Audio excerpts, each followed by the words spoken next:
Yup. Three,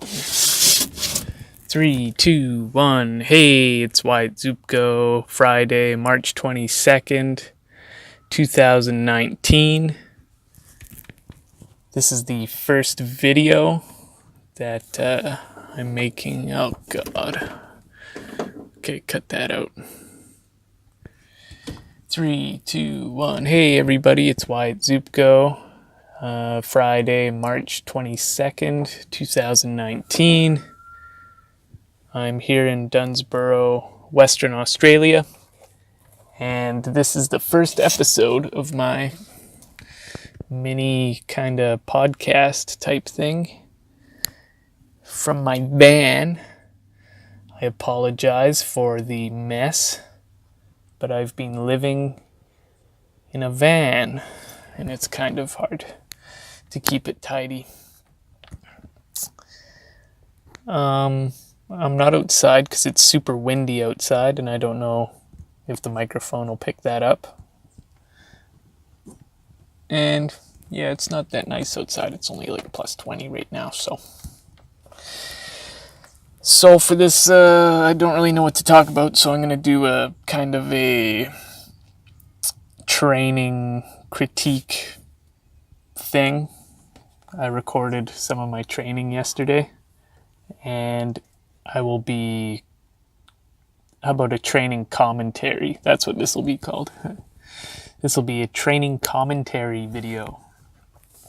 So, I'm going to pop up the video here in 2 seconds. I'm not really going to be looking at the camera here because, okay, anyways, I'm going to pop it. I'm going to shrink this over here, right there. In 3, 2, 1. Okay, so this is just a circuit that I was doing. It's a 2-minute circuit, and I did 5 rounds of it. So 5 2-minute rounds. Each part of the circuit is 30 seconds long. This one's kind of a shoulder workout, trying to be explosive.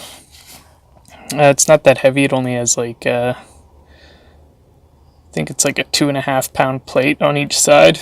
Maybe it's a 5 pound plate on each side of that barbell. So there goes 30 seconds already. Then I'm doing some kettlebell swings, just trying to be explosive. 15 seconds on each arm. Only have 30 seconds. Doesn't look like much when you're watching it, but after doing 5 rounds of it, it's just kills you. I was gonna do only 4 rounds, but then I forgot that I wanted to record some video, so I was like, screw it, I'll do a 5th round and start filming. So I actually had like a 3-minute break between my 4th round and this one because I had to get my other phone out and start recording. Medicine ball slams. It's probably like a 10-pound medicine ball. I'm just trying to be explosive, slamming it as hard as you can, and focusing on breathing. Now I have a smaller medicine ball here that I'm just slamming against the wall.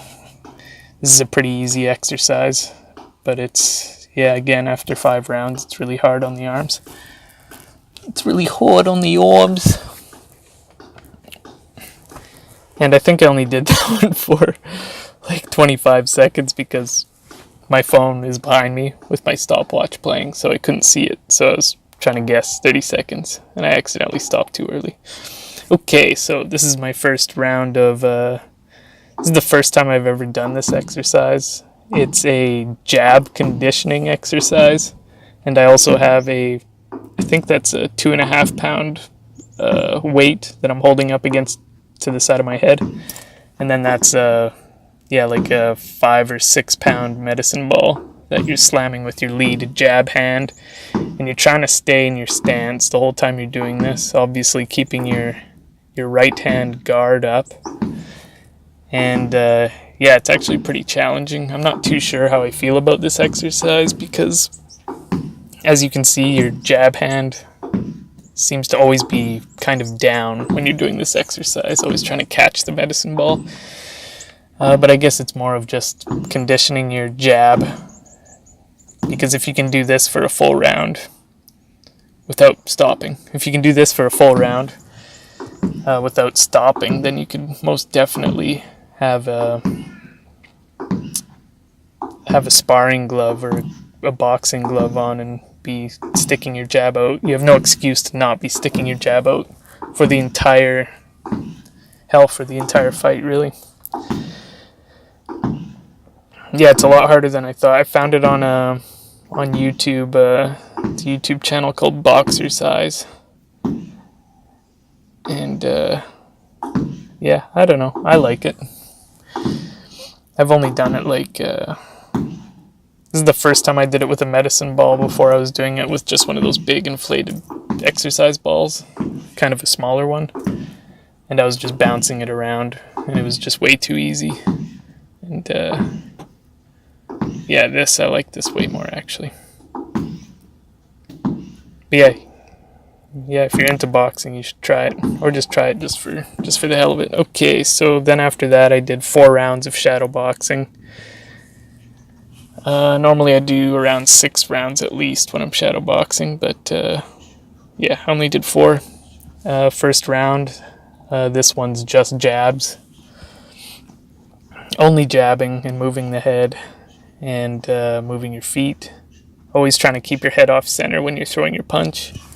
Either blocking and throwing the jab at the same time, or you're moving your head and at the same time that you're jabbing. Always trying to keep your head off center. Or if you're not going to move your head or block a jab while you jab, you can jab and get out of the way as fast as you can, and then jab again. But yeah, you should always be protecting yourself or just getting off the road while you're throwing a punch, as Mr. Miyagi would say. Yeah, one thing I noticed with this is my right hand guard is pretty low. It seems to be below my chin a lot of the time, and I'm standing pretty square. But I am moving my head lots. Or it seems like when I do jab sometimes, or a lot of times, I'm putting my hand up to block an incoming jab. But yeah, I'm also not doing that a lot too.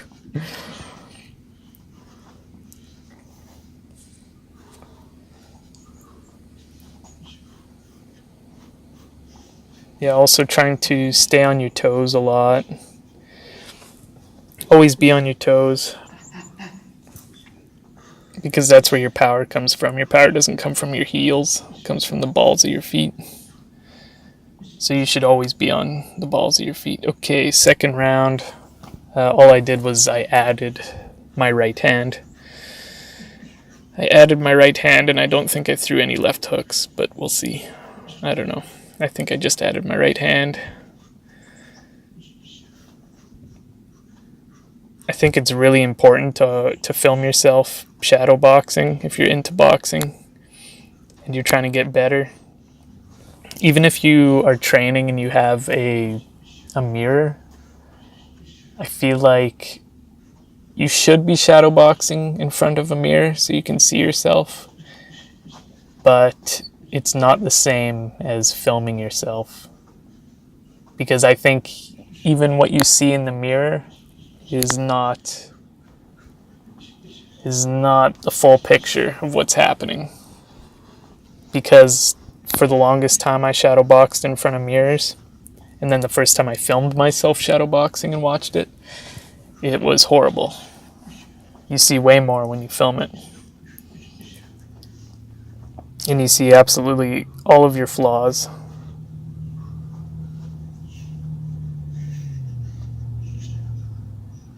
And it's always good to just reflect back. You can kind of see your progress.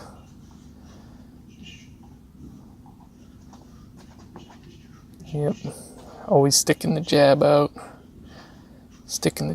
trying to be quick. But yeah, my hands always seem to be coming down pretty low. You can see that I'm always looking in that one direction. It's because there's a window looking into this room, and I'm trying to look at my reflection while I'm shadow boxing. So maybe I shouldn't be doing that at all. But it's because I'm in the habit of always shadow boxing in front of a mirror. So maybe it wouldn't be a bad idea to not shadow box in front of a mirror. You don't fight in front of a mirror, so why are you shadow boxing all the time in front of one? And you're always looking at the mirror and shadow boxing. Okay, so this is the third round. In the third round, I'm trying to feint the jab, then throw some jabs, do a combo, finish the combo with a jab, and then get out. So I'm feinting. Let's see if I do it here. Feint, throw some jabs, combo, do some jabs, and then get out. So you throw the feint at the beginning of the combo to make your opponent react. Once they react, you can throw a jab to kind of freeze them. Then you can throw your combo on them. Then you, on your way out, or while they're trying to throw punches back at you, you can throw one jab or two more jabs, and then you can get out. And then you can just repeat that. It doesn't have to be the same every time, obviously, but you should always make your opponent react to you, and then you can attack them. If they're always reacting to you, then they're never making you react. They're playing your game. If they're always reacting to you, it's like chess. If you're able to be one step ahead of your opponent in chess, if they're always reacting to you, then they're not making their own plans. Then they're just playing your game. Even if they are, if they're not falling for a lot of your tricks, they're always one step behind you still. They're still reacting to you. And I think this round's almost over. Don't worry, this video's only going to be around 20 minutes long. And if you don't like it, you can just stop watching right now. Okay, this is the fourth and final round of the shadow boxing.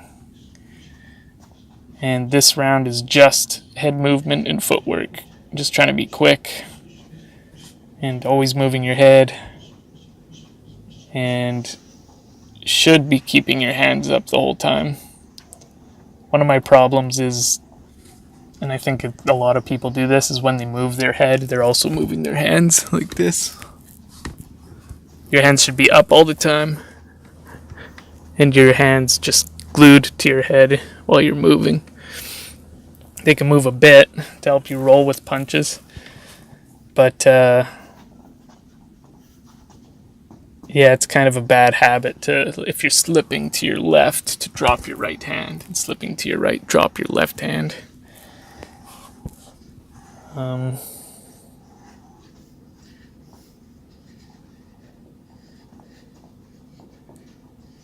Also, my stance is kind of a little bit narrow. My stance could be a little bit wider.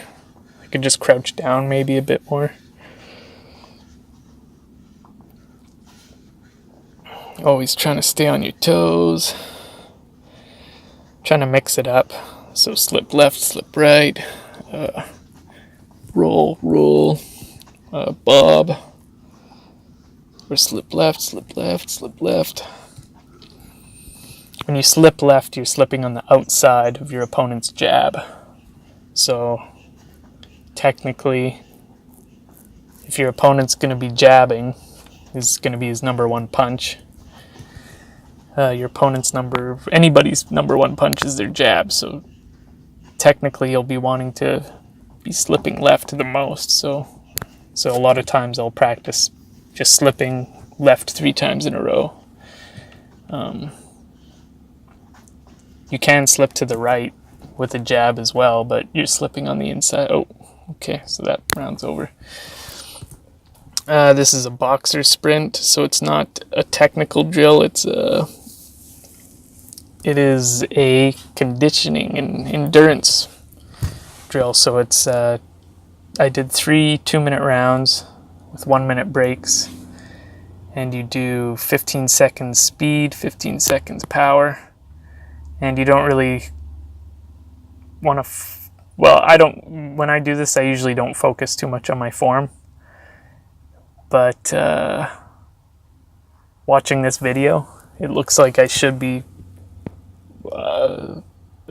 focusing on my form a lot more. See, in my head, when I'm doing speed, right now I'm doing power, my hands are completely down, but I'm just focusing on trying to throw hard punches, just doing kind of a cardio workout. But you know what, it wouldn't hurt to focus on your form. See, in my head, when I'm doing this part here, speed, just throwing straight punches, in my head, I'm not throwing them at waist level, like that. In my head, I'm throwing them at head level. But you know, I'm so tired, and your hands come down, so this is why it's important to videotape your training. Because what's going on inside your head when you're training is completely different than what's happening in reality. The more self-aware you become, the better you can get at whatever sport you're doing, whether it be golf. I think that's a big thing in golf, is videotaping your swing, your drive.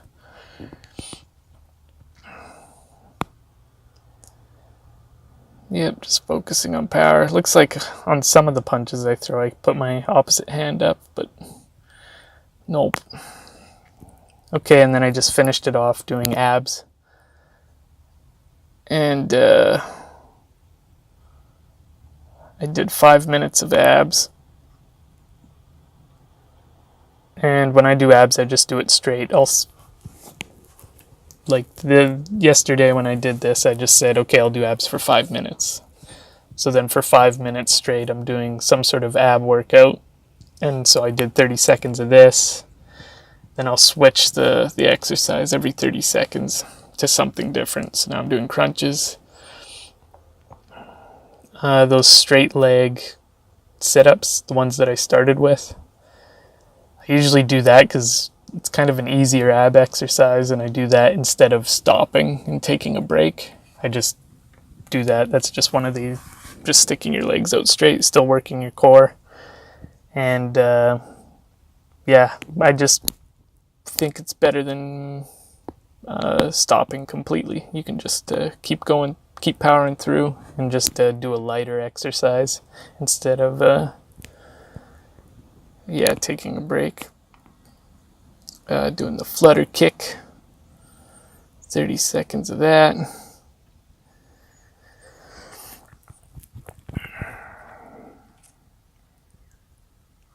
I should have fast forwarded this. I know how to do it, but it's too late. I would have had to do it beforehand. So you're just gonna have to watch me do sit-ups. Yeah, the gym was completely empty when I was doing this. I think there's one other person in the gym. There's like a weight section through that window, through this window. There's all the exercise machines out there, and then this is the area where they do have kind of boxing and yoga classes and things like that.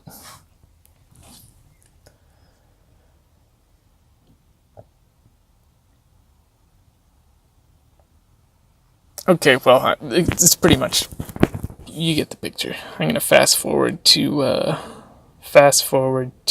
me doing, so I did 5 minutes of that, and then at the very end, I grabbed an ab wheel. Here we go. And usually when I do the ab wheel, I just try to do it for a minute straight. That's what I did this time. I just finished it with a minute of ab wheel.